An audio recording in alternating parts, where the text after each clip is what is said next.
ನಮ್ಮೆಲ್ಲರಿಗೂ ಸಂಜೆಯ ಶುಭವಂದನೆಗಳು. ಪರಿಶುದ್ಧವಾದ ಆರಾಧನೆಯಲ್ಲಿ ನಾನು ಪ್ರೀತಿಯಿಂದ ಸ್ವಾಗತಿಸ್ತೇನೆ. ನಾವೆಲ್ಲರೂ ಎದ್ದು ನಿಂತು ನಮ್ಮ ಶಿರಗಳನ್ನು ಬಾಯಿ ಮಾಡಿ ಪ್ರಾರ್ಥನಾಪೂರ್ವಕವಾಗಿ ಆರಾಧನೆಯನ್ನು ಘೋಷಿಸುವಾಗ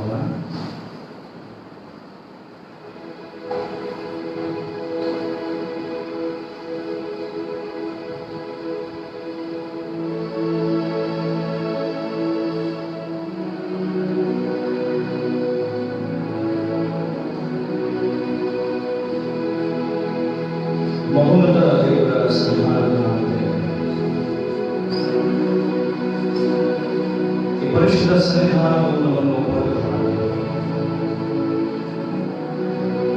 ದೇವರನ್ನು ಆರಾಧಿಸುವುದು, ಸ್ತುತಿಸುವುದು, ಘನಪಡಿಸುವುದು ನಾವಿರುವಾಗ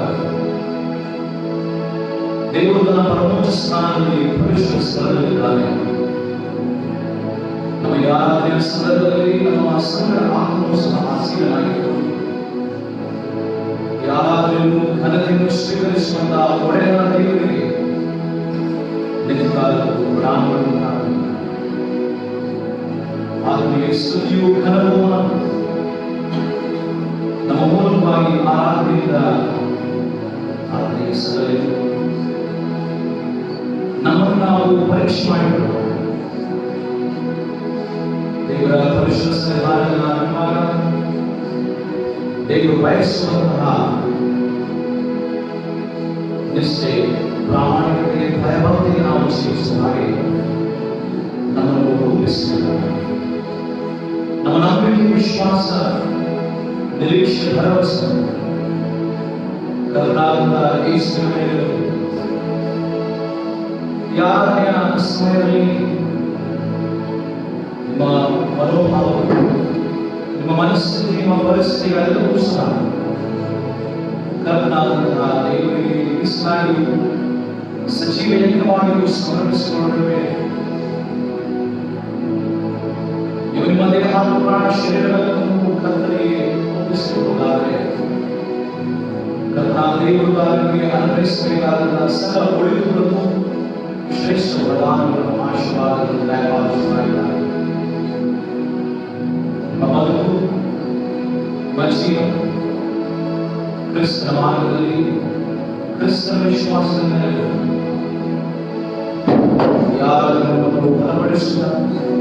ನಮ್ಮ ನಂಬಿಕೆಯನ್ನು ದೇವರಿಗೆ ಹೆಚ್ಚಿಸುವುದಕ್ಕಾಗಿ ಸಹಾಯ ಮಾಡಿ. ಎಲ್ಲ ಜ್ಞಾನವನ್ನು ಸ್ತುತಿಸಿಕೊಂಡು ನಿರಂತರ ನಮ್ಮ ಸರ್ವಶಕ್ತನಾದ ದೇವರಿಗೆ ನಮ್ಮಲ್ಲಿ ಆರಾಧನೆ ಆರಂಭ ತಂದೆ, ಕುಮಾರ, ಪವಿತ್ರಾತ್ಮನ ನಾಮದಲ್ಲಿ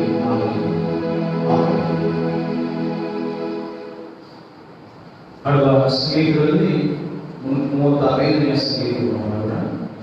ಸಂಗೀತದಲ್ಲಿ 35ನೇ ಸಂಗೀತ. ಈವರೆಗೆ ನಿಮ್ಮ ದೇವರು ಸಹಾಯ ಮಾಡಿದ್ದಾನೆ, ಇವರೆಗೆ ಯಾವಾಗಲೂ ನಮ್ಮನ್ನು ಕಾದ್ದಾನೆ. 35ನೇ ಸಂಗೀತವನ್ನು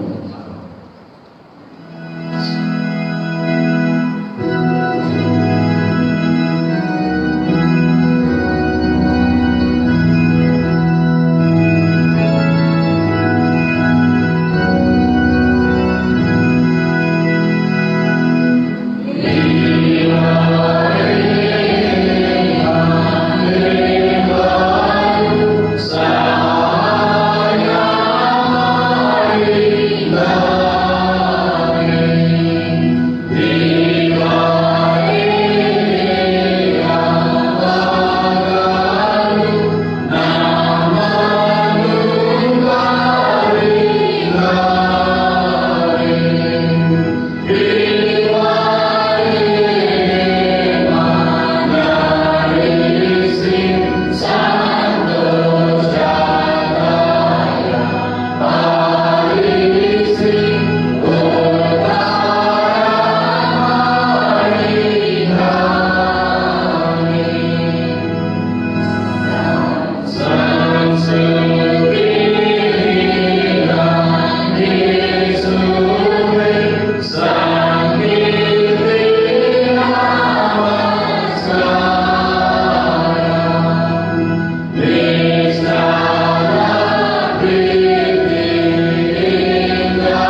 ದಯಮಾಡಿ ಕೂತ್ಕೊಳ್ಳಿ.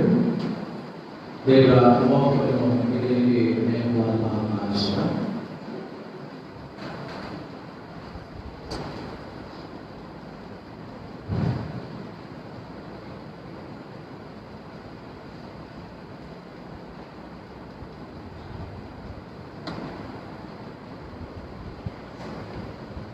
ಈ ದಿನಕ್ಕೆ ನಮಗೆ ನೇಮಕವಾದ ದೇವರ ವಾಕ್ಯವು ಹಳೆ ಒಡಂಬಡಿಕೆಯಲ್ಲಿ 2ನೇ ಅರಸುಗಳು 20ನೇ ಅಧ್ಯಾಯ 1-7 ಹಳೆ ಒಡಂಬಡಿಕೆಯಲ್ಲಿ 2ನೇ ಅರಸುಗಳು 20ನೇ ಅಧ್ಯಾಯ 1-7 ದೇವರ ವಾಕ್ಯವನ್ನು ಕೇಳುವ.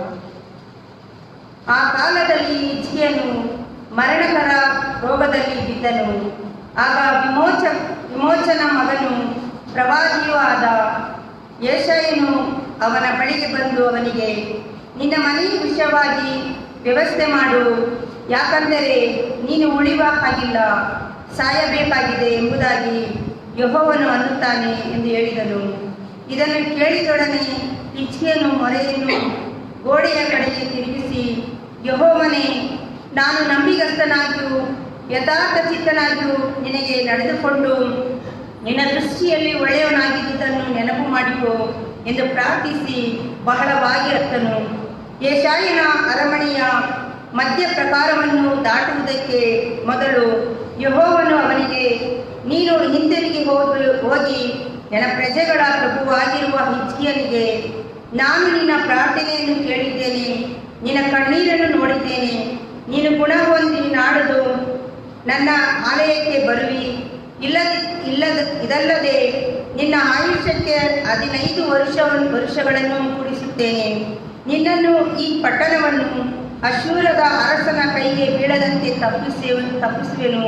ನನಗೋಸ್ಕರವಾಗಿಯೂ ನನ್ನ ಸೇವಕನಾದ ದಾವೀದನಿಗೋಸ್ಕರವಾಗಿಯೂ ಈ ಪಟ್ಟಣವನ್ನು ಉಳಿಸಿ ಕಾಪಾಡುವೆನು ಎಂಬುದಾಗಿ ನಿನ್ನ ಪೂರ್ವಿಕನಾದ ದಾವೀದನ ದೇವರಾಗಿರುವ ಯೆಹೋವನು ಹೇಳುತ್ತಾನೆ ಎಂದು ತಿಳಿಸು ಎಂದು ಆಜ್ಞಾಪಿಸಿದನು. ಯೆಶಾಯನ ಒಂದು ಅಂಜೂರ ಹಣ್ಣಿನ ಉಂಡೆಯನ್ನು ತರಿಸಿ ಅದನ್ನು ಕುರುವಿನ ಮೇಲೆ ಇಳಿಸಿದಾಗ ಹಿಜ್ಕೀಯನು ಗುಣ ಹೊಂದಿದನು ಎಂಬುದೇ ದೇವರ ವಾಕ್ಯವನ್ನು ಆಶೀರ್ವದಿಸಲಿ.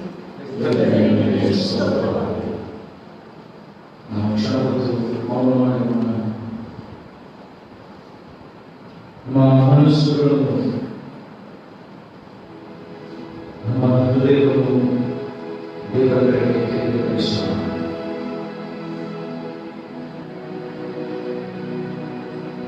ನಿಮ್ಮ ನಂಬಿಕೆ, ನಿಮ್ಮ ವಿಶ್ವಾಸ, ನಿಮ್ಮ ಭರವಸೆ ದೇವರ ಮೇಲಿದೆಯಾ ಇಲ್ಲವೇ ಮನುಷ್ಯ ಮೇಲಿದೆಯಾ? ನಿಮ್ಮನ್ನು ಪರೀಕ್ಷಿಸಿಕೊಳ್ಳಬೇಕು. ನೀವು ನಂಬುವ ದೇವರು ನಂಬಿಗಸ್ತನಾದ ದೇವರಾಗಿದ್ದಾನೆ. ನಮ್ಮ ದೇವರು ಕೈ ಬಿಡುವವನು ಅಲ್ಲ, ನಮ್ಮನ್ನು ತೊರೆಯುವವನು ಅಲ್ಲ, ತಿರಸ್ಕರಿಸುವವನು ಅಲ್ಲ. ನಾವು ಹುಡುಕಿದರೆ ಸಿಗುತ್ತಾನೆ, ಪ್ರಾರ್ಥಿಸಿದರೆ ಕೇಳುತ್ತಾನೆ. ನಾವು ಕೂಗಿದರೆ ಲಾಲಿಸಿ, ನನ್ನ ಮಗನೇ ನನ್ನ ಮಗಳೇ ಬಾಯಪದಾಗಿ ನಮ್ಮನ್ನು ಕರೆಯುತ್ತಾನೆ. ನಮ್ಮ ಕಷ್ಟಗಳ, ವೇದನೆಗಳ, ಹಿಂಸೆಗಳ, ಸಂಕಟಗಳ ಸಂದರ್ಭದಲ್ಲಿ ಕಣ್ಣೀರಿನ ವ್ಯಥೆಯ ಜೀವಿಸಿದ ಸಮಯಗಳಲ್ಲಿ ನಮ್ಮನ್ನು ಆದರಿಸುತ್ತಾನೆ, ಧೈರ್ಯಪಡಿಸುತ್ತಾನೆ. ಆತನು ಯೆಹೋವ ರಾಫ, ಆರೋಗ್ಯದಾತನಾಗಿದ್ದಾನೆ. ಆತನು ಯೆಹೋವ ಶಲೋಮ್, ನಮಗೆ ಸಮಾಧಾನ ನೀಡುವವನಾಗಿದ್ದಾನೆ. ಯೆಹೋವ ನೀರೇ ನಮಗೆ ಒದಗಿಸುತ್ತಾನೆ.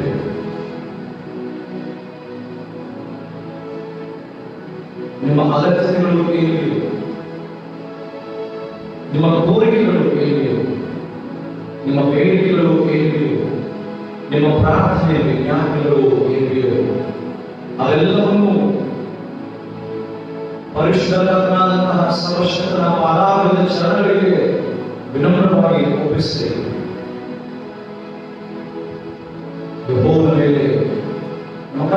ಯೇಸು ಕ್ರಿಸ್ತರಲ್ಲಿ ಭರವಸೆಗಳು ನಂಬಿಕೆಗಳು ನಿಮ್ಮ ಜೀವನವನ್ನು ಸಾಗಿಸಿದೆ. ಆತನನ್ನು ಬಲಪಡಿಸ್ತಾನೆ, ಕಷ್ಟಗಳನ್ನು ಪರಿಹರಿಸ್ತಾನೆ. ನಿಮ್ಮ ಕೂಗಿಗೆ, ನಿಮ್ಮ ಮೊರೆಗೆ ಆತನ ಆಲಿಸಿ ಸ್ವತಂತ್ರವನ್ನು ನೀಡುತ್ತಾನೆ.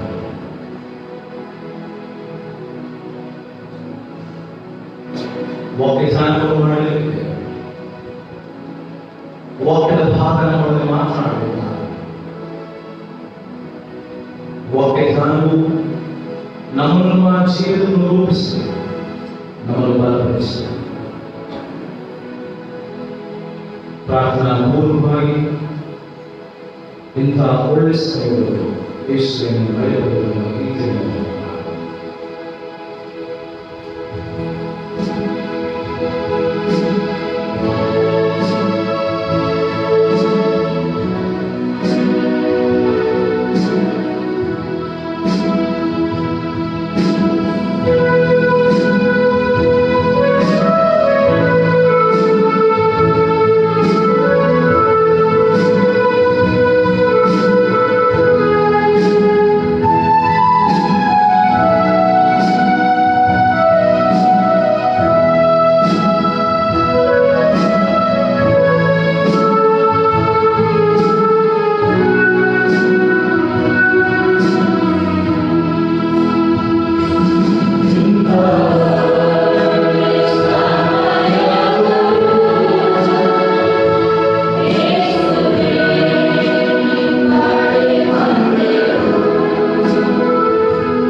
ನೀವು ದಯಾಮಯನೂ ಕರುಣಾಮಯನೂ ನಾವು ಮಾಡಿದಷ್ಟೇ ಮಾಡಿದ್ದೇವೆ. ನಾಮಗೆ ಸ್ತೋತ್ರವಾಗಲಿ. ನಿಜವಾಗ್ಲೂ ನಮ್ಮ ಮೇಲೆ ದಯಗಳು, ನಮ್ಮ ಮೇಲೆ ನಿನ್ನ ಮಮತೆ ವಾತ್ಸಲ್ಯ ಕರುಣೆಯನ್ನು ಸುರಿಸುವುದಾಗಿ ನಿನ್ನ ವಾಕ್ಯವನ್ನು ಕೇಳುವ ಸೌಭಾಗ್ಯಕರವಾದ ಸಂಗತಿಯನ್ನು ನಾವು ಬೇರೆ ನಮಗೆ ಈ ಕ್ಷಣ ಈ ದಿನ ಈ ಸಮಯದಲ್ಲಿ ನಮಗೆ ಒದಗಿಸಿಕೊಟ್ಟಿರಿ. ನಿನಗೆ ಅನಂತ ಸ್ತುತಿಯಾಗಲಿ. ನಿನ್ನ ಭಾರವಾದಂತಹ ವಾಕ್ಯದ ಪುರಾತನವನ್ನು ನಮಗೆ ತಿಳಿಪಡಿಸು. ನಿನ್ನ ವಾಕ್ಯದಲ್ಲಿ ನಾವು ನೆಲೆಗೊಳ್ಳುವಂತೆ 30 ವರ್ಷ 60 ವರ್ಷ 90 ವರ್ಷ 100 ವರ್ಷ ನಾವು ಬಲಗೊಳ್ಳುವಂತಹ ವಿಶ್ವಾಸವಾಗಿ ನಮಗೆ ಸಹಾಯ ಭಾವಿಸಬೇಕು. ನಿನ್ನ ಕೃಪೆಯಿಂದ ನಮ್ಮನ್ನು ಆಧರಿಸು. ನಿನ್ನ ವಾಕ್ಯದ ಪ್ರಕಾರ ನಾವು ಜೀವಿಸುವ ಶುಭ ಕೃಪೆಯನ್ನು ಹಿಂಬಾಲಿಸಿ ನಮಗೆ ಕಾರ್ಯಗಳಿಗೆ ಭಾಗ್ಯವನ್ನು ಕ್ಷೇಮ ಸೌಭಾಗ್ಯವನ್ನು ನಿಜವಾಗಿ ಅನುಗ್ರಹಿಸಿಕೊಳ್ಳಬೇಕಾಗಿ ಪ್ರಭುವರ ಶ್ರೀಮಾಗಿ ನನ್ನ ಸೇವೆಯಲ್ಲಿ ನಾಮದಲ್ಲಿ ಪ್ರಾರ್ಥನೆ ಮಾಡುತ್ತೇವೆ.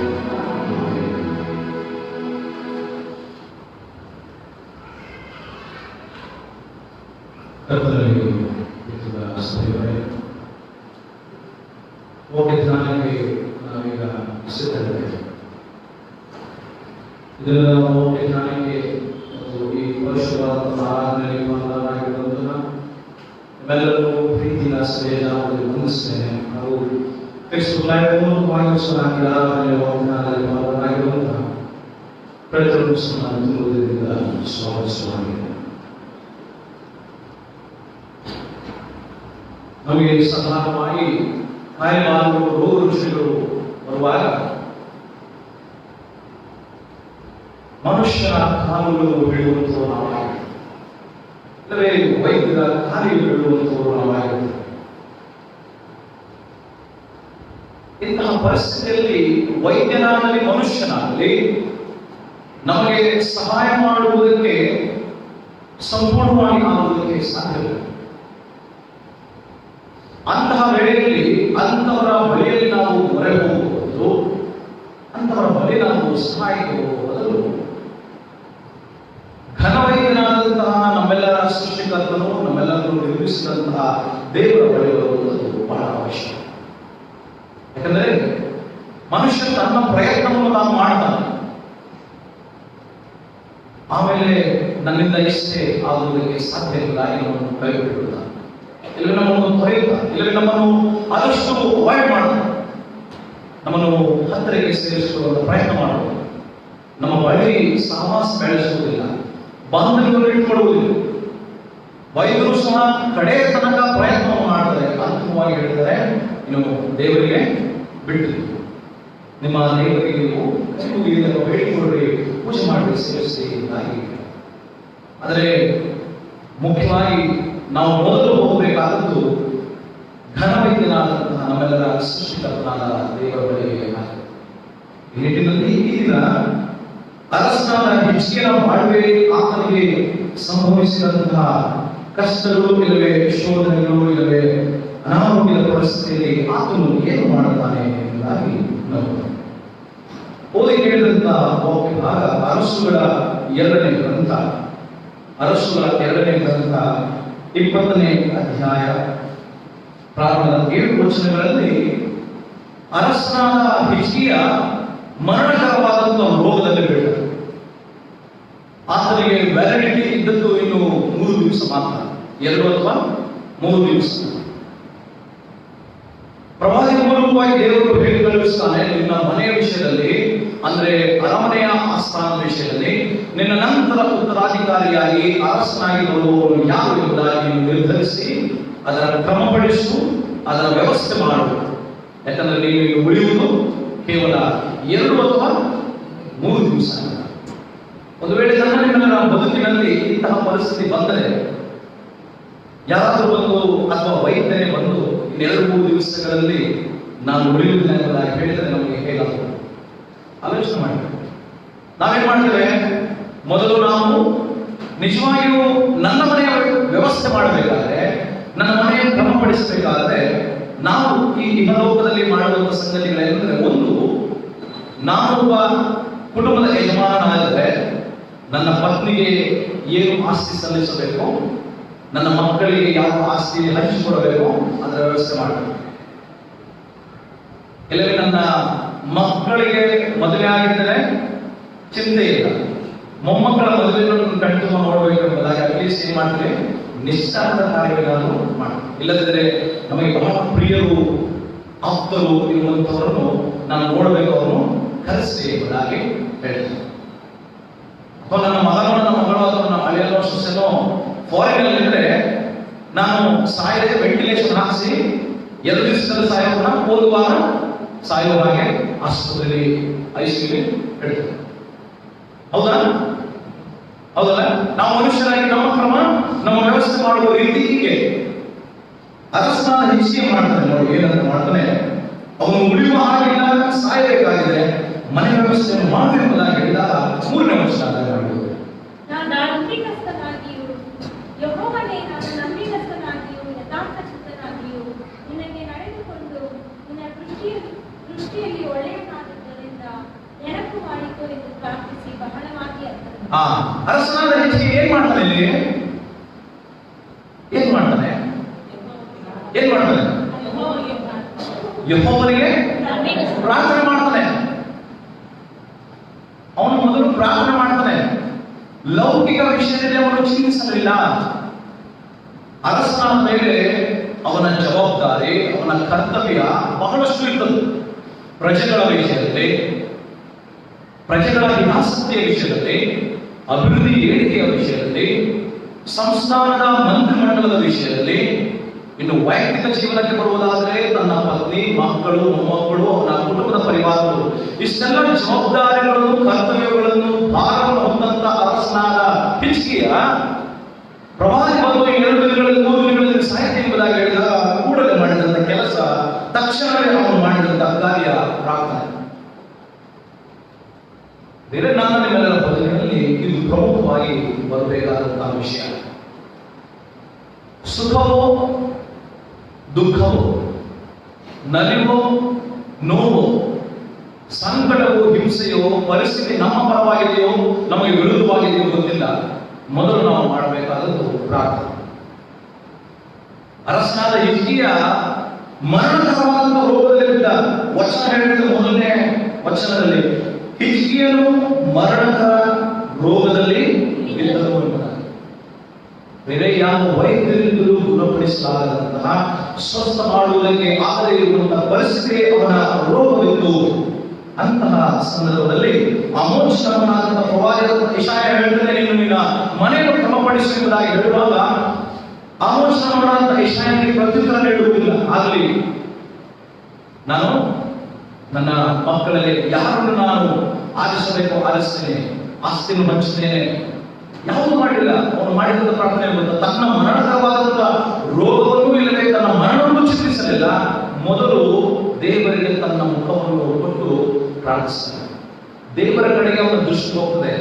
ದೇವರ ಕಡೆಗೆ ಅವನು ತನ್ನ ದೃಷ್ಟಿಯನ್ನು ಹರಿಸ್ತಾನೆ, ಆಸಕ್ತಿಯನ್ನು ಹರಿಸ್ತಾನೆ, ಗಮನ ಹರಿಸ್ತಾನೆ, ಪ್ರಾರ್ಥಿಸ್ತಾನೆ. ಯೆಹೋವನೇ, ನಾನು ನಂಬಿಕಸ್ಥನಾಗಿಯೂ ಯಥಾರ್ಥಚಿತ್ತನಾಗಿಯೂ ನಿನಗೆ ನಡೆದುಕೊಂಡು ನಿನ್ನ ದೃಷ್ಟಿಯಲ್ಲಿ ಒಳ್ಳೆಯದಾಗಿರುವುದನ್ನು ನೆನಪು ಮಾಡಿಕೊಳ್ಳುವುದಾಗಿ ಪ್ರಾರ್ಥಿಸ್ತಾನೆ. ನೋಡಿ, ಅವನು ಪ್ರಾರ್ಥನೆಯಲ್ಲಿ ಸಂಭಾಷಣೆ ಮಾಡ್ತಾನೆ, ಮಾತಾಡ್ತಾನೆ. ಪ್ರಾರ್ಥನೆಯಲ್ಲಿ ದೇವರೊಟ್ಟಿಗೆ ಮಾತನಾಡ್ತಾನೆ.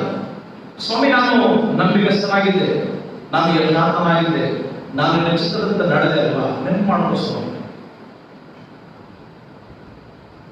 ನೆನಪು ಮಾಡ್ಕೋದು. ನಾನು ಯಾರು, ನನ್ನ ಬದುಕು ಹೇಗಿತ್ತು, ನನ್ನ ಪೂರ್ವ ದಿನಗಳನ್ನು ನನ್ನ ಮೇಲೆ ಅರಸರನ್ನಾಗಿ ಅಭಿಷೇಕಿಸಿದಾಗ, ಆರಿಸಿಕೊಂಡಾಗ ನಾನು ಎಂಥವನಾಗಿದ್ದೆ.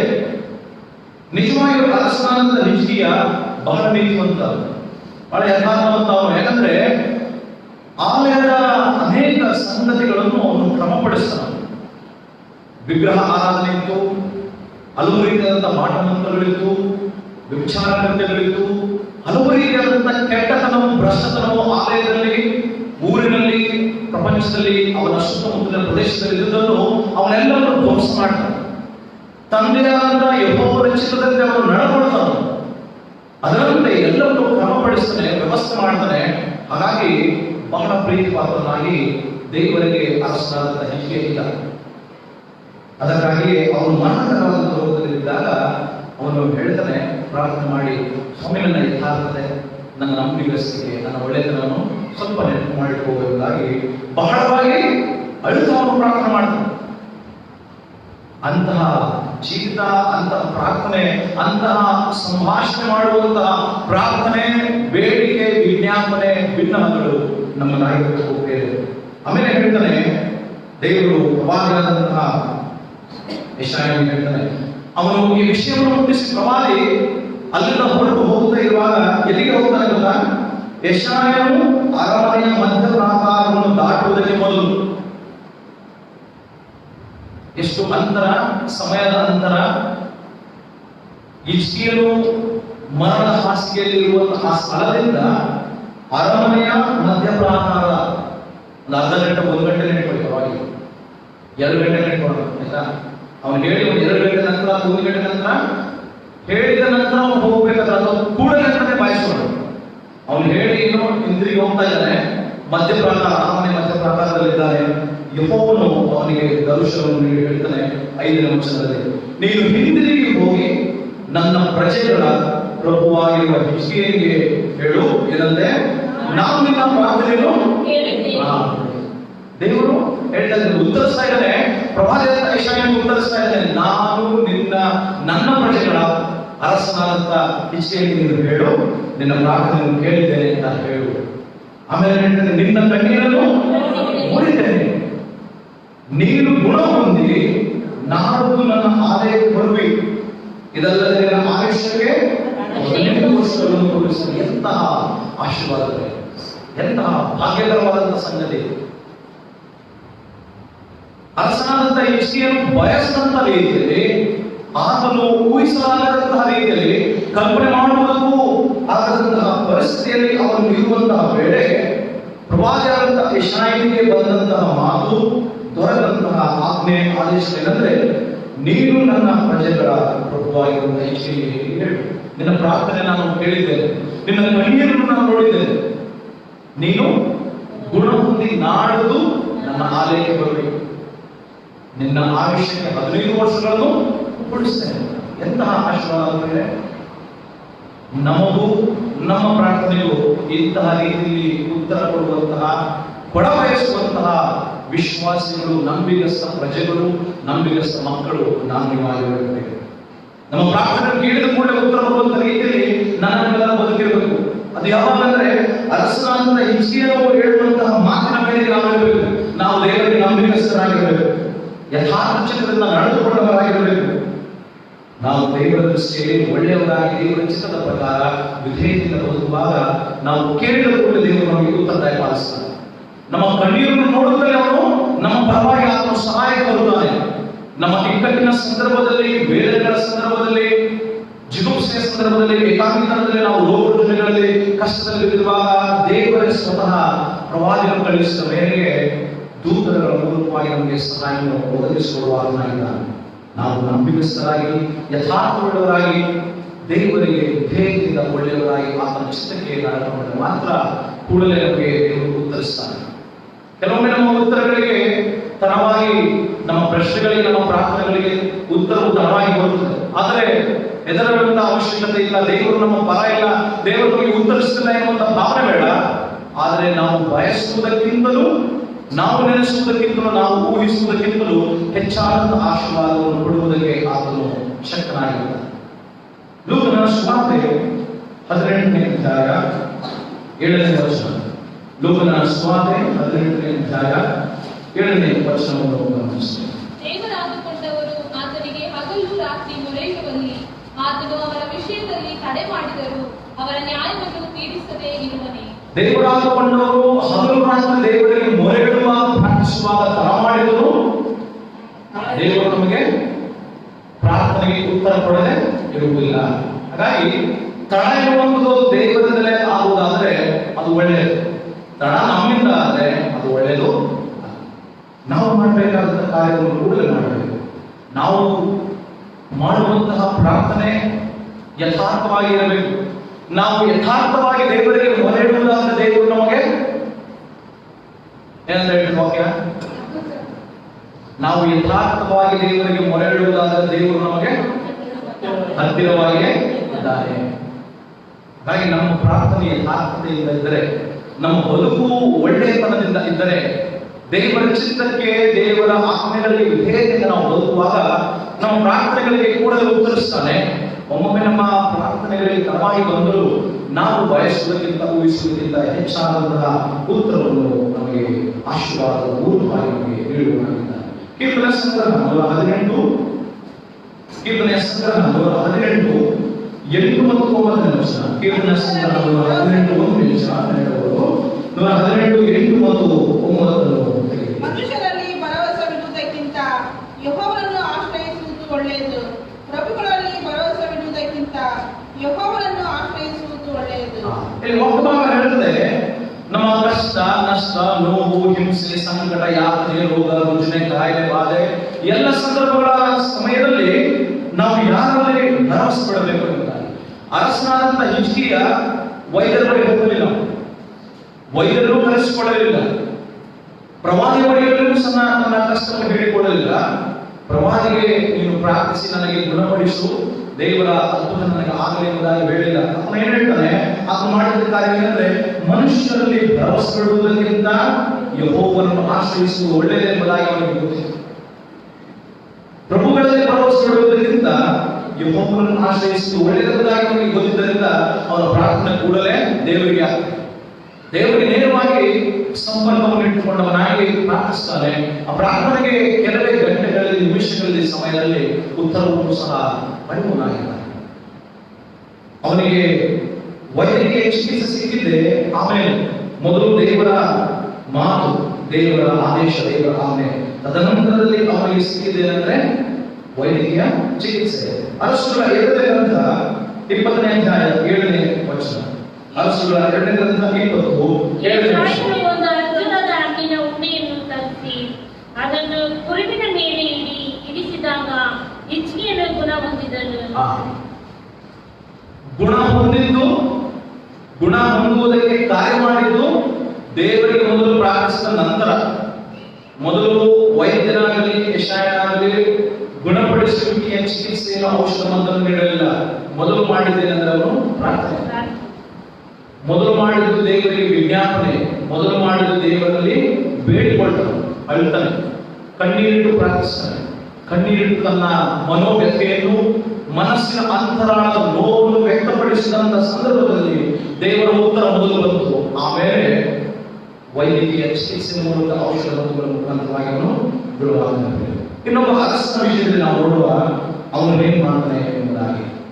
ಪೂರ್ವಕಾಲ ವೃತ್ತಾಂತ 2ನೇ ಗ್ರಂಥ, ಪೂರ್ವಕಾಲ ವೃತ್ತಾಂತ 2ನೇ ಗ್ರಂಥ 14ನೇ ಅಧ್ಯಾಯ 12ನೇ ವಚನ. 16-12. ಅವನ ಆಳ್ವಿಕೆಯ 39ನೇ ವರ್ಷದಲ್ಲಿ ಅವನ ಕಾಲುಗಳಿಗೆ ಬಹು ಕಠಿಣವಾದ ರೋಗ ಉಂಟಾಯಿತು. ಅವನ ಕಾಲುಗಳೆಂಬುದಾಗಿ ಬರೆದಿರುವಾಗ 14ನೇ ಅಧ್ಯಾಯದ ಮೊದಲ 2 ವರ್ಷಗಳಲ್ಲಿ ಗಮನಿಸುವುದಾದರೆ ಆ ಅರಸ ಆಸನು ಎಂಬುದಾಗಿ ಬರೆದಿದೆ. ಆಸನೆಂಬ ಅರಸ, ಹಿಜ್ಕೀಯನೆಂದರೆ ಅವನು ಅರಸ. ಆಸನ ಎಂಬುದಾಗಿ ಅವನ ಹೆಸರು. ಅವನಿಗೆ ಕಾಲುಗಳಿಗೆ ಮರಣಕರವಾದಂಥ ರೋಗ ಬೆಳೆಯುತ್ತೆ.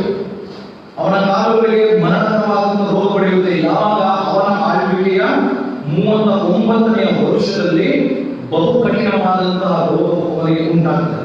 ಇವನೇನ್ ಮಾಡ್ತಾನೆ? ಮುಂದಿನ ವರ್ಷ ನೋಡಿ. ಈ ರೋಗದಲ್ಲಿಯೂ ಅವನು ಯೆಹೋವನ ಸಹಾಯವನ್ನು ಕೋರದೆ ವೈದ್ಯರ ಸಹಾಯವನ್ನೇ ಕೋರಿದನು. ಇವನೇನ್ ಮಾಡ್ತಾನೆ? ಈ ಅರಸನಾದಂತ ಆಸನು ಮರಣಕರವಾದಂತಹ ಬಹು ಕಠಿಣವಾದಂತಹ ಕಾಲುಗಳಿಗೆ ರೋಗ ಬಿದ್ದ ಮೇಲೆ ಇವನು ಯೆಹೋವನ ಸಹಾಯವನ್ನು ಕೇಳುವುದಿಲ್ಲ, ದೇವರಿಗೆ ಪ್ರಾರ್ಥಿಸುವುದಿಲ್ಲ, ದೇವರಿಗೆ ಮೊರೆಯಿಡುವುದಿಲ್ಲ, ವಿನ್ನವಿಸುವುದಿಲ್ಲ. ಯಾರ ಬಳಿ ಹೋಗ್ತಾನೆ? ವೈದ್ಯರ ಸಹಾಯವನ್ನೇ ಕೋರುತ್ತಾನೆ. ಅಲ್ಲಿ ಅರಸನಾದ ಹಿಜ್ಕೀಯ ದೇವರಿಗೆ ಮೊದಲು ಪ್ರಾರ್ಥಿಸ್ತಾನೆ, ದೇವರ ಸಹಾಯವನ್ನು ಮೊದಲು ಕೋರ್ತಾನೆ, ದೇವರ ಮೇಲೆ ಭರವಸೆ ಬಿಡ್ತಾನೆ, ನಂಬಿಕೆ ಹೇಳ್ತಾನೆ. ಆಮೇಲೆ ಯೆಶಾಯನ ಮೂಲಕವಾಗಿ ವೈದ್ಯಕೀಯ ಚಿಕಿತ್ಸೆಯನ್ನು ಪಡೆಯುತ್ತಾನೆ. ಇಲ್ಲಿ ಅರಸನಾದ ಆಸನು ಅವನಿಗೆ ಬಹು ಕಠಿಣವಾದಂತಹ ರೋಗ ಬಂದಾಗ ಅವನು ವೈದ್ಯರ ಸಹಾಯವನ್ನು ಕೋರುತ್ತಾನೆ. 13ನೇ ವಚನ ಏನ್ ಹೇಳಿದ್ರೆ, ಅವನು ತನ್ನ ಆಳ್ವಿಕೆಯ 41ನೇ ವರ್ಷದಲ್ಲಿ ತೀರಿಕೊಂಡು. ಅವನೇನಂತಾನೆ? ಅವನು 41ನೇ ವರ್ಷ, 39ನೇ ವರ್ಷದಿಂದ 41 ವರ್ಷ, 2 ಅಥವಾ 3 ವರ್ಷಗಳಲ್ಲಿ ಅವನು ಸತ್ತೋಗ್ಬಿಡ್ತಾನೆ. ಯಾಕೆ? ದೇವರನ್ನು ತಿರಸ್ಕರಿಸಿದ, ದೇವರನ್ನು ಬಿಟ್ಟು ಬಿಟ್ಟ, ದೇವರಿಗೆ ಅವನು ಪ್ರಾರ್ಥಿಸಲಿಲ್ಲ, ದೇವರ ಹತ್ತಿರಕ್ಕೆ ಬರಲಿಲ್ಲ. ಅವನ ದೃಷ್ಟಿ, ಅವನ ಗಮನ, ಅವನ ಆಸಕ್ತಿ ವೈದ್ಯರಲ್ಲಿ, ವೈದ್ಯಕೀಯ ಚಿಕಿತ್ಸೆಗೆ ಆಗಿದೆ. ಮೊದಲು ನಾವು ಆದ್ಯತೆಯನ್ನು, ಮೊದಲು ನಮ್ಮ ಪ್ರಾಧಾನ್ಯತೆಯನ್ನು ದೇವರಿಗೆ ಮಾತ್ರ ನೀಡಬೇಕು. ವೈಜ್ಞಾನಿಕವಾಗಿ ನಾವು ಎಷ್ಟೇ ಮುಂದುವರಿದರೂ ಆ ಮುಂದುವರಿಕೆಗೆ, ಅಭಿವೃದ್ಧಿಗೆ ಕಾರಣ ದೇವರು ತಾನೆ. ದೇವರು ನಮಗೆ ಜ್ಞಾನ ಕೊಡದಿದ್ದರೆ ಖಂಡಿತವಾಗಿ ನಾವು ವೈಜ್ಞಾನಿಕವಾಗಿ ಆಗಲಿ, ವೈದ್ಯಕೀಯ ಕ್ಷೇತ್ರದಲ್ಲಿ ಆಗಲಿ, ಯಾವುದರಲ್ಲಿ ಆದರೂ ನಾವು ಮುಂದುವರಿಯುವುದಕ್ಕೆ, ಅಭಿವೃದ್ಧಿ ಆಗುವುದಕ್ಕೆ, ಬೆಳವಣಿಗೆ ಆಗುವುದಕ್ಕೆ ಸಾಧ್ಯವಿಲ್ಲ. ಇಂದು ನಾವು ಮೂಲವಾದಂತಹ ಆ ದೇವರ ಬಳಿಗೆ ಬರಬೇಕು. ನಮ್ಮ ಸೃಷ್ಟಿಕರ್ತನಾದ ದೇವರ ಬಳಿಗೆ ಮೊದಲು ಬರಬೇಕು. ಆಮೇಲೆ ದೇವರು ನಮಗೆ ಮಾರ್ಗ ತೋರಿಸ್ತಾನೆ, ದೇವರು ನಮಗೆ ಸಹಾಯ ಮಾಡ್ತಾನೆ. ದೇವರು ನಮಗೆ ಯಾವ ವೈದ್ಯರ ಬಳಿ ಹೋದರೆ ಒಳಿತಾಗುತ್ತೆ, ಯಾವ ವೈದ್ಯಕೀಯ ಚಿಕಿತ್ಸೆಯನ್ನು ಪಡೆದರೆ ನಮಗೆ ಗುಣವಾಗುತ್ತದೆ, ಸ್ವಸ್ಥ ಆಗ್ತದೆ ಎಂಬುದಾಗಿ ದಾರಿ ತೋರಿಸ್ತಾನೆ. ಈ ಆಸನದಂತೆ ನಾವು ಇರುವುದು ಬೇಡ, ಅರಸನಾದ ಹಿಜ್ಕೀಯನಂತೆ ನಾವು ಬದುಕುವುದು ಬಹಳ ಅಗತ್ಯ. ಆ ಹಿಂದಿನ ಕೂಡ ತಿರುಗಿಸಿ 15ನೇ ಅಧ್ಯಾಯ 2ನೇ ವಚನ. 15ನೇ ಅಧ್ಯಾಯ 2ನೇ ವಚನ. ಇವನು ಪಟ್ಟಕ್ಕೆ ಬಂದಾಗ 15ನೇ ಅಧ್ಯಾಯ ದೇವರ ಆತ್ಮವು ಬಂದದರಿಂದ ಅವನು ಆಸನನ್ನು ಎದುರುಗೊಳ್ಳುವುದಕ್ಕೆ ಹೋಗಿ ಅವನಿಗೆ, ಆಸನೆ, ಎಲ್ಲಾ ಯಹೂದ ಬೆನ್ಯಾಮೀನ್ ಕುಲಗಳವರೇ, ಕಿವಿಗೊಡಿರಿ. ನೀವು ಯೆಹೋವನನ್ನು ಹೊಂದಿಕೊಂಡಿರುವ ತನಕ ಆತನು ನಿಮ್ಮೊಂದಿಗಿರುವನು. ನೀವು ಆತನನ್ನು ಹುಡುಕಿದರೆ ನಿಮಗೆ ಸಿಕ್ಕುವನು, ಆತನನ್ನು ಬಿಟ್ಟರೆ ಆತ ನಿಮ್ಮನ್ನು ಬಿಟ್ಟು ಬಿಡುವನು. ಈಗಾಗಲೇ ಆಸನೆಗೆ ಹೇಳಿದ್ದು, ಆಸನೆಗೆ, ಅರಸನಾದ ಆಸನೆಗೆ ದೇವರ ವಾಕ್ಯ ಕೊಡಲ್ಪಟ್ಟಿತ್ತು. ಏನಂತ? ನೀನು, ನಿನ್ನ ಪ್ರಜೆಗಳು, ನಿನ್ನ ಎಲ್ಲ ಆಸ್ತಿ, ಅರಸನಾದ ಆಸ್ಥಾನದಲ್ಲಿರುವ ಎಲ್ಲ ಜನರು ಯೆಹೋವನನ್ನೇ ಹೊಂದಿಕೊಂಡಿದ್ದರೆ ದೇವರು ನಿಮ್ಮ ಸಂಗಡ ಇರ್ತಾನೆ. ನೀವು ಹುಡುಕುವಾಗ ಸಿಗ್ತಾನೆ, ನೀವು ಬೇಡುವಾಗ ಕೊಡ್ತಾನೆ, ನೀವು ಕೂಗುವಾಗ ಲಾಲಿಸ್ತಾನೆ, ಪ್ರಾರ್ಥಿಸುವಾಗ ಉತ್ತರಿಸ್ತಾನೆ. ಒಂದು ವೇಳೆ ನೀವು ಬಿಟ್ಬಿಟ್ರೆ ದೇವರು ಸಹ ನಿಮ್ಮನ್ನ ಬಿಟ್ಬಿಡ್ತು. ಎಚ್ಚರಿಕೆ ಬಂದಿತ್ತು. ಆ ಎಚ್ಚರಿಕೆ ಬಂದಿದ್ದಾಗಿಯೂ ಸಹ ಆಸನು ತನ್ನ ಬದುಕಿನಲ್ಲಿ ದೇವರ ಸಹಾಯಕ್ಕೆ, ದೇವರ ಬಳಿಗೆ ಅವನು ಬರಲಿಲ್ಲ. ಯಾಕೊಬ್ಬ 4:8 ಏನು ಹೇಳ್ತಂದ್ರೆ, ನೀವು ದೇವರ ಸಮೀಪಕ್ಕೆ ಬಂದಿರಿ, ಆತನು ನಿಮ್ಮ ಸಮೀಪಕ್ಕೆ. ನಾವು ಬರಬೇಕು. ಮೊದಲು ದೇವರು ನಮ್ಮ ಸಮೀಪಕ್ಕೆ ಬರಬೇಕಾದ್ರೆ ನಾವು ಅವನ ಸಮೀಪಕ್ಕೆ ಮೊದಲು ಹೋಗಬೇಕು. ನಾವು ಆಲಯಕ್ಕೆ ಮೊದಲು ಬಂದ್ರೆ ನಮ್ಮ ಮನೆಗೆ, ನಾವು ಇರುವಂತಹ ಸ್ಥಳಕ್ಕೆ, ನಾವು ಕೆಲಸ ಮಾಡುವಂತಹ ಜಾಗಕ್ಕೆ, ಎಲ್ಲ ಕಡೆಗೆ ದೇವರು ಬರ್ತಾರೆ. ನಾವೇ ಇಲ್ಲಿ ಬರದಿದ್ರೆ ಅವನೆಲ್ಲೂ ಬರಲ್ಲ. ನಾವೇ ದೇವರನ್ನು, ದೇವರ ವಾಕ್ಯವನ್ನು ತಿರಸ್ಕರಿಸಿದ್ರೆ ನಮ್ಮ ಮಾತುಗಳನ್ನು ದೇವರು ತಿರಸ್ಕರಿಸ್ತಾರೆ. ದೇವರಿಗೆ ನಾವು ವಿಜ್ಞಾಪನೆ ಪ್ರಾರ್ಥನೆಗಳನ್ನು ಯಥಾರ್ಥವಾಗಿ ಮಾಡದಿದ್ದರೆ ದೇವರು ನಮ್ಮನ್ನು, ನಮ್ಮ ಸಂಭಾಷಣೆಯನ್ನು ಕೇಳುವುದಕ್ಕೆ ಸಿದ್ಧರಿರುವುದಿಲ್ಲ. ಹಾಗಾಗಿ ಬೇರೆ ಗುಂಡಿಯಲ್ಲಿ ಬಿದ್ದಂತ ಯೋಸೇಫನನ್ನು, ಸೆರೆಮನೆಯಲ್ಲಿ ಬಿದ್ದಂತ ಯೋಸೇಫನನ್ನು ಐಗುಪ್ತ ದೇಶದ ಪ್ರಧಾನಿಯನ್ನಾಗಿ ಮಾಡುವ ಶಕ್ತನು ಆ ಮಹಾದೇವರಾಗಿದ್ದಾನೆ. ಮರಣವಾದ ರೋಗದಲ್ಲಿ ಬಿದ್ದಂತಹ ಹಿಜ್ಕೀಯನನ್ನು 15 ವರ್ಷಗಳನ್ನು ಕೂಡಿಸಿ ಅವನಿಗೆ ಗುಣ ಹೊಂದುವಂತಹ ಅದ್ಭುತವನ್ನು, ಮಹತ್ಕಾರ್ಯವನ್ನು ಮಾಡುವ ದೇವರು ನಮಗೂ ಆಗಿದ್ದಾನೆ. ನಾವು ಮಾಡಬೇಕಾದಂತಹ ಕಾರ್ಯವನ್ನು ಸರಿಯಾದಂತಹ ರೀತಿಯಲ್ಲಿ ನಾವು ಮಾಡುವಂಥದ್ದು ಬಹಳ ಅಗತ್ಯತೆ. ಮೊದಲು ನಾವು ದೇವರ ಬಳಿಗೆ ಬರಬೇಕು, ದೇವರಲ್ಲಿ ಪ್ರಾರ್ಥಿಸಬೇಕು. ಅದಕ್ಕಿಂತ ಮುಂಚಿತವಾಗಿ ದೇವರು ನಮ್ಮ ಪ್ರಾರ್ಥನೆಗೆ ಕೂಡಲೇ ಉತ್ತರಿಸಬೇಕೆಂಬುದಾಗಿ ನಾವು ಬಯಸುವುದಾದರೆ, ನಮ್ಮ ಪ್ರಾರ್ಥನೆಗಳಿಗೆಲ್ಲ ದೇವರು ಸದುತ್ತರವನ್ನು ನೀಡುತ್ತಲೇ ಬರಬೇಕೆಂಬುದಾಗಿ ನಾವು ಬಯಸುವುದಾದರೆ, ನಮ್ಮ ದಿನನಿತ್ಯದ ಪ್ರತಿಕ್ಷಣದ ಬಾಳ್ವೆಯಲ್ಲಿ ನಾವು ನೀತಿವಂತರಾಗಿ, ಯಥಾರ್ಥವುಳ್ಳವರಾಗಿ, ಒಳ್ಳೆಯವರಾಗಿ, ದೇವರ ಆಜ್ಞೆಗಳಿಗೆ, ದೇವರ ಚಿತ್ತಕ್ಕೆ ವಿಧೇಯರಾಗಿ ಅದನ್ನು ಉಲ್ಲಂಘಿಸಿ ಹುಡುಗರಾಗಿ, ಆಗ ಮಾತ್ರ ನಮ್ಮ ಪ್ರಾರ್ಥನೆಗಳಿಗೆ ಕೂಡಲೇ ಉತ್ತರ ಸಿಗುತ್ತದೆ. ನಾವು ಬಯಸುವುದಕ್ಕಿಂತ ಹೆಚ್ಚಾದಂತಹ ಆಶೀರ್ವಾದಗಳನ್ನು ದೇವರು ನಮ್ಮ ಬದುಕಿನಲ್ಲಿ ನೀಡುತ್ತಾರೆ. ನಮಗೆ ಯಾವುದು ಅಸಾಧ್ಯ ಎಂಬುದಾಗಿ ನಾವು ಬಯಸ್ತೇವೆ ಅದನ್ನು ಸಾಧ್ಯವಾಗಿಸುತ್ತಾರೆ. ನಮಗೆ ಯಾವುದು ಆಗುವುದಿಲ್ಲ ಎಂಬುದಾಗಿ ನಾವು ನಡೆಸ್ತೇವೋ ಅದನ್ನು ಆಗಿಸುತ್ತಾರೆ. ನಮ್ಮಿಂದಾದಂತಹ ಕಾರ್ಯಗಳನ್ನು, ಅಸಾಧ್ಯವಾದಂತಹ ಸಂಗತಿಗಳನ್ನು ದೇವರು ಮಾಡಲು ಶಕ್ತನಾಗಿರುವಾಗ ನಾವು ದೇವರ ಬಳಿ ಮೊದಲು ಬರಬೇಕು. ನಾವು ಮಾಡುವಂಥದ್ದೇನೋ ಎಲ್ಲ ಪ್ರಯತ್ನಗಳನ್ನು ನಾವು ಲೋಕದ ರೂಢಿಗೆ ಎಲ್ಲ ಮಾಡ್ತೇವೆ.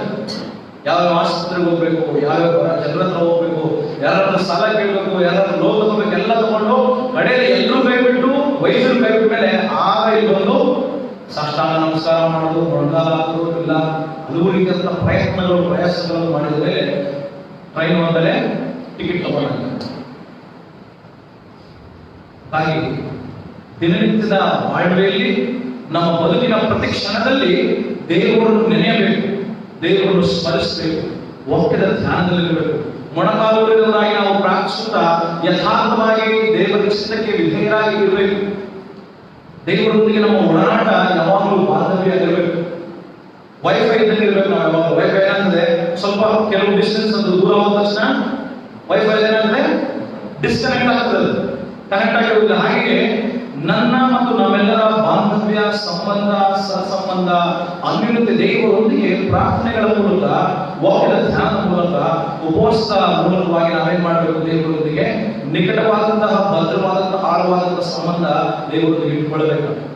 ನಾವು ದೇವರಲ್ಲಿ ವಿಶ್ವಾಸ ಬಿಡಬೇಕು, ದೇವರಲ್ಲಿ ನಂಬಿಕೆ ಇಡಬೇಕು.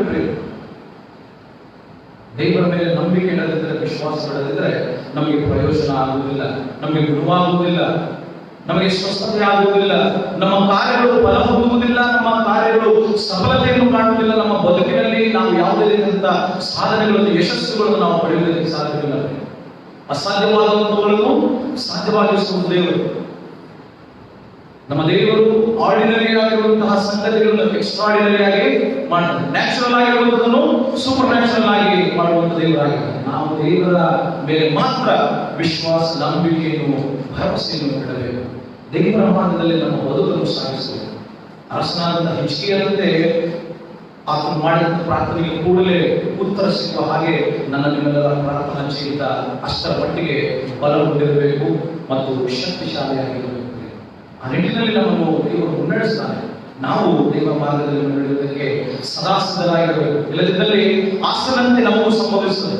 ನಮ್ಮ ಕಾರ್ಯಗಳು ಫಲ ಕಾಣದೆ ಹೋಗುತ್ತದೆ, ನಮ್ಮ ಪ್ರಯತ್ನಗಳಲ್ಲಿ ನಾವು ಸೋಲುತ್ತೇವೆ, ನಮ್ಮ ಜೀವನದಲ್ಲಿ ನಾವು ಎಡುತ್ತೇವೆ, ಅನಾರೋಗ್ಯದ ನಿಮಿತ್ತ ನಾವು ಸಾಯುತ್ತೇವೆ, ಅಸೌಖ್ಯದ ನಿಮಿತ್ತವಾಗಿ ನಾವು ಬಳಲುತ್ತೇವೆ, ಅಸ್ವಸ್ಥತೆ ನಿಮಿತ್ತವಾಗಿ ನಾವು ಮರಣ ಹೊಂದುವಂತ, ನಾಶನಕ್ಕೆ ಬರುವಂತಹ ಪರಿಸ್ಥಿತಿ ನಮಗೆ ಬರುವಂತವರಾಗಿದ್ದೇವೆ. ಹಾಗಾಗಿ ನಾವು ನಮ್ಮ ನಂಬಿಕೆಯನ್ನು, ವಿಶ್ವಾಸವನ್ನು ದೇವರ ಮೇಲೆ ಮಾತ್ರ ಬಿಟ್ಟು ನಮ್ಮ ಸರ್ವ ಕಷ್ಟಗಳನ್ನು ಪರಿಹರಿಸಿಕೊಳ್ಳುವಂತ ಪ್ರಯತ್ನ ಮಾಡೋಣ. ನಮ್ಮ ಕಾರ್ಯಗಳಲ್ಲಿ, ಪ್ರಯತ್ನಗಳಲ್ಲಿ ದೇವರಿಗೆ ಮೊದಲು ದೇವರ ಚಿತ್ತಕ್ಕೆ ನಾವು ಒಪ್ಪಿಸಬೇಕು. ಸ್ವಾಮಿ, ಈ ಕಾರ್ಯವನ್ನು ನಾನು ಪ್ರಾರಂಭಿಸ್ತಾ ಇದ್ದೇನೆ, ನನ್ನ ಯೋಜನೆ ಇದಾಗಿದೆ, ಇದು ಸರಿಯೋ ತಪ್ಪು ನೀನು ಹೇಳು, ಇದನ್ನು ನಾನು ಮಾಡಬೇಕು ಬೇಡ ನೀನು ತಿಳಿಸು, ನಿನ್ನ ಆಲೋಚನೆಗಳಿವೆ, ನಿನ್ನ ಮಾರ್ಗಗಳನ್ನು ನೀನು ತಿಳಿಸು. ಯೆಶಾಯ ಹೇಳ್ತಾನೆ, ದೇವರ ಮಾತನ್ನು ತನ್ನ ಪ್ರಜೆಗಳಾದ ಇಸ್ರಾಯೇಲರಿಗೆ ಹೇಳ್ತಾನೆ, ಯೆಹೋವನ ಮಾರ್ಗಗಳು ಮನುಷ್ಯರ ಮಾರ್ಗಗಳಾಗಲ್ಲ, ಯೆಹೋವನ ಆಲೋಚನೆಗಳು ಮನುಷ್ಯನ ಆಲೋಚನೆಗಳಾಗಲ್ಲ, ಅವೆಲ್ಲವೂ ಅತ್ಯುನ್ನತವಾದವುಗಳು, ಅತಿ ಶ್ರೇಷ್ಠವಾದಂತಹ ಮಾರ್ಗಗಳು, ಆಲೋಚನೆಗಳು ದೇವರಾಗಿರುತ್ತದೆ ಎಂಬುದಾಗಿ ಯೆಶಾಯನು ತಿಳಿಸ್ತಾನೆ. ಆ ಸಭೆಗೆ ಈಗಾಗಲೇ ಎಚ್ಚರಿಕೆ ನೀಡಿದೆ. ಪ್ರೇರಣೆ ನನಗೂ ನಿಮಗೂ ಈ ದಿನ ವಾಕ್ಯದ ಮೂಲಕವಾಗಿ ಎಚ್ಚರಿಕೆಗಳು ನಮಗೆ ಕೊಡಲ್ಪಟ್ಟಿದೆ. ನಮ್ಮ ಕಷ್ಟ, ಸಮಸ್ಯೆ, ಕಣ್ಣೀರು, ವೇದನೆ, ಅನಾರೋಗ್ಯ, ಸೌಖ್ಯ, ನಮ್ಮ ಪ್ರಯತ್ನಗಳು, ಕಾರ್ಯಗಳು, ಉದ್ಯೋಗ, ವ್ಯವಹಾರಗಳಲ್ಲಿ ಏನನ್ನೇ ನಾವು ಮೊದಲು ಮಾಡುವ ಮುನ್ನ ದೇವರ ಚಿತ್ತ ನಮಗಿದೆಯಾ, ದೇವರ ಇಚ್ಛೆ ಇದರಲ್ಲಿ ಇದೆಯಾ, ದೇವರು ಇದನ್ನು ಬಯಸ್ತಾನ, ದೇವರು ಇದರಲ್ಲಿ ಕಾರ್ಯವನ್ನು ಮಾಡುವುದಕ್ಕೆ ಅವರು ಸರಿ ಎಂಬುದಾಗಿ ಹೇಳುವವನಾಗಿದ್ದಾನ, ಆಲೋಚನೆ ಮಾಡಬೇಕು. ದೇವರ ಉತ್ತರಕ್ಕಾಗಿ ನಾವು ಕಾಯ್ದುಕೊಳ್ಳಬೇಕು. ದೇವರು ಉತ್ತರ ನೀಡಿದಂತ ನಂತರ ನಮ್ಮ ಪ್ರಾರ್ಥನೆಗಳ ಮೂಲಕವಾಗಿ ನಮ್ಮ ಬದುಕನ್ನು ಸಾಗಿಸುವಂಥದ್ದು ಬಹಳ ಅವಶ್ಯಕತೆ ಇದೆ. ಯಾವ ಮನುಷ್ಯರ ಬಳಿ ಹೋಗಿ ನೀವು ಕಾಲಿಗೆ ಅವಶ್ಯಕತೆ ಇಲ್ಲ, ಅಗತ್ಯತೆ ಇಲ್ಲ. ನೀವು ಹಾಗೇನಾದರೂ ಕಾಲಿಗೆ ಬೀಳಬೇಕು, ಸಾಷ್ಟಾಂಗ ನಮಸ್ಕಾರ ಮಾಡಬೇಕಾದ್ರೆ ನಿಮ್ಮೆಲ್ಲರ ಕರ್ತನಾಗಿರುವ ದೇವರಿಗೆ ಮಾತ್ರ ಮಾಡಬೇಕು. ಖಂಡಿತ ಅವನನ್ನು ಮಾಡುವ ಮೇಲೆ ಕೆಲಸ. ನೀವು ಮೊಣಕಾಲು ಊರಿದಾಗ ಅವರಲ್ಲಿ ತಗ್ಗಿಸಿಕೊಂಡು ಪ್ರಾರ್ಥಿಸುವಾಗ ನಿಮ್ಮನ್ನು ಅವನು ಅತ್ಯುನ್ನತ ಸ್ಥಾನದಲ್ಲಿ, ಈ ಸಮಾಜದಲ್ಲಿ, ನಿಮ್ಮ ಶತ್ರುಗಳ ಮುಂದೆ, ನಿಮ್ಮ ಜನರ ಮುಂದೆ ಅವನು ಅತ್ಯುನ್ನತವಾದಂತಹ ಎತ್ತರದಲ್ಲಿ ನಿಮ್ಮನ್ನು ತಿಳಿಸ್ತಾನೆ. ನೀವು ಪರ್ವತದ ಮೇಲೆ ನಿಂತು ನೀವು ಹೇಳುವಂತ ಮಾತೇನೆಂದರೆ, ಪರ್ವತದ ನನ್ನ ಕಾಲ ಕೆಳಗಿದೆ ಎನ್ನುವಂತಹ ಆ ಭಾವನೆಗೆ ದೇವರು ನಿಮ್ಮನ್ನು ನಡೆಸ್ತಾನೆ. ಪರ್ವತದ ಕೆಳಗೆ ನೀವು ನಿಂತು ನೋಡುವಾಗ ನಿಮ್ಮ ತಲೆಯ ಮೇಲೆ ಪರ್ವತ ಇರುತ್ತದೆ, ಆದರೆ ಪರ್ವತವನ್ನೇ ಹತ್ತಿ ನೀವು ನಿಂತಿರುವಾಗ ನಿಮ್ಮ ಕಾಲ ಕೆಳಗೆ ಪರ್ವತವಿದೆ ಎಂಬಂತಹ ಭಾವನೆಗೆ ದೇವರು ಆ ಶಕ್ತಿ ಅನುಸಾರ, ಸಾಮರ್ಥ್ಯಕ್ಕನುಸಾರವಾಗಿ ನಿಮ್ಮನ್ನು ಅತ್ಯುನ್ನತ ಆ ಶಿಖರದ ಎತ್ತರದ ಸ್ಥಾನದಲ್ಲಿ ನಿಮ್ಮನ್ನು ನಿಲ್ಲಿಸ್ತಾನೆ. ಅದು ಯಾವಾಗ ನೀವು ಯಥಾರ್ಥವಾಗಿ ನಂಬಿಕೆಯಿಂದ, ಒಳ್ಳೆತನದಿಂದ ದೇವರನ್ನು ಒಲಿಸಿಕೊಳ್ಳುವುದಾದರೆ, ದೇವರನ್ನು ಪಡೆಯುವುದಾದರೆ, ದೇವರ ಉತ್ತರಕ್ಕಾಗಿ ನೀವು ಬಯಸುತ್ತಿರುವುದಾದರೆ ಮಾತ್ರ ಇದು ಸಾಧ್ಯ. ಹಿಜ್ಕೀಯನಂತ ಗುಣ, ಹಿಜ್ಕೀಯನಂತ ಮನಸ್ಸು, ಆ ಪ್ರಾರ್ಥನೆಯ ಭಾವನೆ ನಿಮ್ಮೆಲ್ಲರಿಗೂ ಇರಲಿ. ಅವನಂತಹ ನೀತಿವಂತಿಕೆ, ಒಳ್ಳೆತನ ಕಾಣದೆ ನಿಮ್ಮೆಲ್ಲರಿಗೂ ಇರಲಿ. ನಿಮ್ಮ ಜೀವನದಲ್ಲಿ ದೇವರನ್ನು, ದೇವರ ಮೇಲಿನ ವಿಶ್ವಾಸವನ್ನು ಕಳಕೊಡದಿರಿ, ಭರವಸೆಯಿಂದ, ನಂಬಿಕೆಯಿಂದ, ಧೈರ್ಯದಿಂದ ಪ್ರಾರ್ಥನೆ ಮಾಡಿ. ದೇವರು ನಿಮಗೆ ಉತ್ತರಿಸ್ತಾನೆ. ದೇವರಾತ್ಮ ತಾನೇ ಈ ಮಾರ್ಗದಲ್ಲಿ ನಿಮ್ಮನ್ನು ಮುನ್ನಡೆಸಬೇಕು. ನಾವು ತಂದಿರುವಂತಹ ಕಾರಣಗಳನ್ನು ದೇವರಿಗೆ ಸಮರ್ಪಿಸೋಣ. ದೇವರಿಗೆ ನಮ್ಮ ಕಾರಣಗಳನ್ನು ಸಮರ್ಪಿಸುವ ಹಾಗೆ ತಮಗೆ ನಾನೊಂದು ಗೀತೆಯನ್ನು ಮಾಡುತ್ತೇನೆ.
ಪ್ರಾರ್ಥನೆ.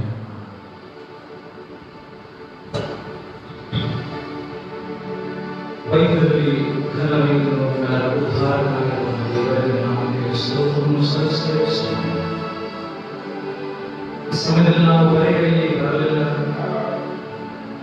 ನೀವು ಕೊಟ್ಟಿರುವಂತಹ ಐಶ್ವರ್ಯದಲ್ಲಿ, ಅನುಕೂಲದಲ್ಲಿ, ಸೌಕರ್ಯದಲ್ಲಿ ಅಲ್ಪರೀತಿಯಲ್ಲಿನ ಸ್ನೇಹಾಯ ನಾವು ಆಧರಿಸದೆ ಇದನ್ನು ಸ್ವೀಕರಿಸು, ಇದನ್ನು ಮಾನ್ಯ ಮಾಡು. ಸಭೆಯ ಅಭಿವೃದ್ಧಿಗೋಸ್ಕರವಾಗಿ ಇದನ್ನು ಸದುಪಯೋಗಪಡಿಸಿಕೊಳ್ಳಲು ಸಹಾಯವನ್ನು ಒದಗಿಸು. ಕೊಡುವಂತಹ ಮನಸ್ಸಿನಲ್ಲಿ ಮನಸ್ಸು ಹೆಚ್ಚಾಗಲಿ. ಕೊಡುವುದರ ಮೂಲಕವಾಗಿ ನನ್ನ ಆಶೀರ್ವಾದಕ್ಕೆ ನಾವು ಮನಸ್ಸು ಮಾತಾಡವಾಗಿ ನಮಗೆ ಕಲಿಸು. ಅಂತ ಮನಸ್ಸು ನಿನ್ನ ಮಾತುಗಳಿಗೆ ಪಾಠಗಳು ಎಚ್ಚರಿಕೆಯನ್ನು ಕಲಿಸಿದೆ. ಕಷ್ಟ ನಷ್ಟಗಳ ಸಂದರ್ಭದಲ್ಲಿ ನೋವಿನ ಕಣ್ಣೀರಿನ ಹಿಂಸೆ ಯಾತನೆಯ ಒಂದಿನದ ವೇಳೆಯಲ್ಲಿ ನಾವು ತಿರಸ್ಕಾರವನ್ನು ಚೀಕಾರವನ್ನು ಹೊಂದಿದಾಗ, ನಮ್ಮನ್ನು ಕೈಗೊಳ್ಳತಕ್ಕಂತಹ ಪರಿಸ್ಥಿತಿಯನ್ನು ನಾವು ಅನುಭವಿಸುತ್ತಿರುವಾಗ, ಎಲ್ಲವೇ ಮರಣಕರವಾದ ರೋಗದಲ್ಲಿಯೂ ಅಸೌಖ್ಯದಲ್ಲಿಯೂ ಅಸ್ವಸ್ಥತೆಯಲ್ಲಿಯೂ ನಾವಿರುವಾಗ ಮೊದಲಿನಿಂದ ನಾವು ಬರಬೇಕು, ನಿನಗೆ ಯಥಾರ್ಥವಾಗಿ ಮೊರೆಯಿಡಬೇಕು ಎಂಬುದಾಗಿ ನಾವು ಕಲಿತುಕೊಂಡಿದ್ದೇವೆ. ಮೊದಲು ನಾವು ಪ್ರಾರ್ಥಿಸಿದ ನಂತರದಲ್ಲಿ ನಾವು ಅವರಿಗೆ ಚಿಕಿತ್ಸೆಯನ್ನು ಮನುಷ್ಯರಲ್ಲಿ ನಾವು ಹೋಗುವಂತಹ ಪ್ರತಿಯನ್ನು ನಾವು ಓಡಿಸಿದೆ. ವಾಕ್ಯದ ಗುಣಾತ್ಮ ಮೇಲೆ ನಮ್ಮನ್ನು ಬಲಪಡಿಸಿ ಮುನ್ನಡೆಸುವ ಸಮಯದಲ್ಲಿ ಪರಿಶುದ್ಧ ಸನ್ನಿಧಾನದಲ್ಲಿ ನಾವು ಪ್ರಾರ್ಥಿಸುವರಾಗಿದ್ದೇವೆ. ಯಾರಲ್ಲಿ ಇರುವಂತಹ ಪ್ರತಿಯೊಬ್ಬರ ಆರೋಗ್ಯವನ್ನು ಚಿಕಿತ್ಸೆಯನ್ನು ಮುನ್ನಡೆಸು. ಆ ರೀತಿ ಬಾರದೆ ಉದ್ಯೋಗದಲ್ಲಿ, ಮನೆಗಳಲ್ಲಿ ಆರಾಧನೆ ಮುಖಾಂತರವಾಗಿ ವೀಕ್ಷಿಸಿರ್ತಕ್ಕಂಥ ಪಾಲ್ಗಾರಂತಹ ಪ್ರತಿಯೊಬ್ಬರು ಸಹ ಆರೋಗ್ಯವನ್ನು ದಯಪಾಲಿಸು. ಸಕಲ ನಿರ್ವಾದಂತಹ ಆರೋಗ್ಯದಲ್ಲಿ ಚೇತನಿಗೆ ಬಲ, ಶಕ್ತಿ, ಸಾಮರ್ಥ್ಯ, ಚೈತನ್ಯವನ್ನು ಹೆಚ್ಚಿಸಿ.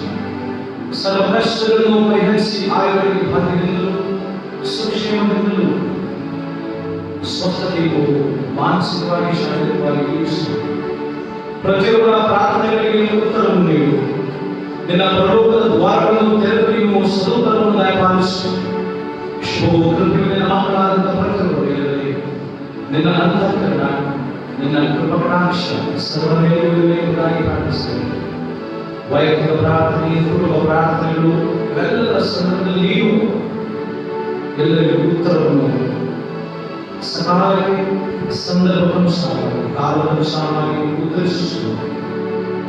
ಅಂದು ತಕ್ಷಣವೇ ನೀವು ಅರಸನಾದಂತಹ ಹೆಚ್ಚಿಗೆ ಉತ್ತರಿಸಿ ಗುಣಪಡಿಸಿ ಆತನು ನಾಡಿದ್ದು ನೀವು ಆಲಯಕ್ಕೆ ಬರಬೇಕೆಂದಾಗಿ ಹೇಳಿದಂತೆ ನಮ್ಮ ಬದುಕಿನಲ್ಲೂ ಸಹ ನಾವು ಗುಣ ಹೊಂದಿದ ಮೇಲೆ ಲೋಕರುಡಿಯಲ್ಲಿ ನಾವು ಬದುಕದೆ, ಲೋಕದ ವಿಚಾರಗಳಲ್ಲಿ ನಾವು ಕಲಿಯಲಾಗದೆ, ನಿನ್ನ ಆಲಯಕ್ಕೆ ಕೃತಜ್ಞ ಭಾವದಿಂದ ಕಾಣಿಕೆಯೊಡನೆ ನಿನ್ನ ಸನ್ನಿಧಾನದಲ್ಲಿ ಕಾಣಿಸಿಕೊಂಡು ನಿನ್ನನ್ನು ವರ್ಣಿಸುತ್ತ ಕೊಂಡಾಡುತ್ತಾ ಸ್ಮರಿಸುವಂತಹ ಆ ಸುಮಧುರ ಗಳಿಗೆಗಾಗಿ ನಮ್ಮನ್ನು ಮುನ್ನಡೆಸು.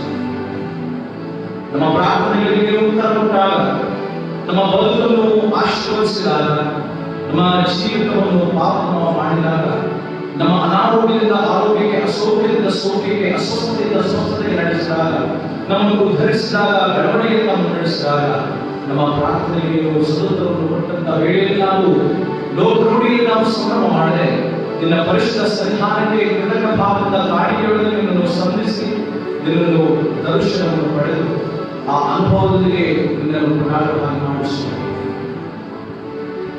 ಸಮಯದಲ್ಲಿ ನಮ್ಮ ಪ್ರಾರ್ಥನೆಗಳನ್ನು ನಮ್ಮ ದೇಹಾತ್ಮ ಪ್ರಾಣ ಶರೀರವನ್ನು ನೀನು ಸ್ವೀಕರಿಸಿ ನಿನ್ನ ಮಾರ್ಗವನ್ನು ಮುನ್ನಡೆಸುವುದಾಗಿ ನಮ್ಮೆಲ್ಲ ಪ್ರಾರ್ಥನೆ ವಿಜ್ಞಾಪನೆಗಳು ನಿನ್ನ ಪಾದಾರವನ್ನು ಚೆನ್ನಾಗಿ ಒಪ್ಪಿಸ್ತಾ ಯೇಸುವಿನ ಪರಮೋತ ನಾಮದಲ್ಲಿ ಈ ಪ್ರಾರ್ಥನೆಗಳನ್ನು ಬೇಡುತ್ತೇವೆ.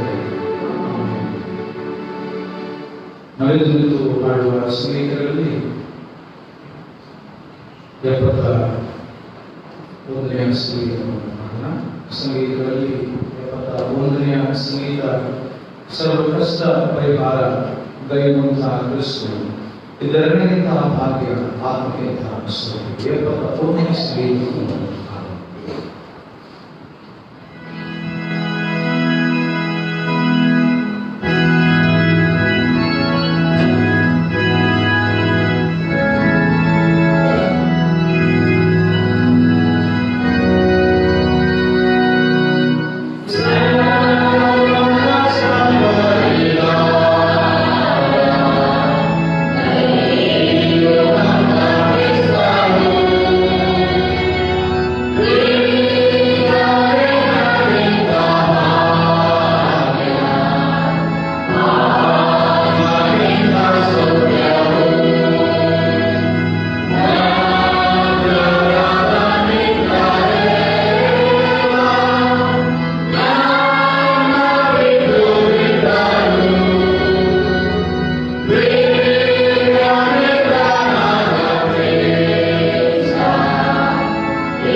ಎಲ್ಲರೂ ಮನಸ್ಸಿನ ಹೇಳೋಣ.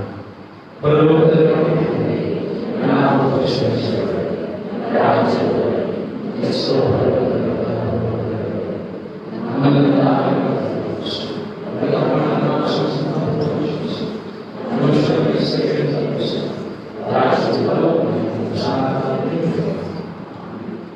ದೇವರ ಆಶೀರ್ವಾದವನ್ನು ವಿಶ್ವಾಸ ಹೊಂದಿಕೊಳ್ಳಿ.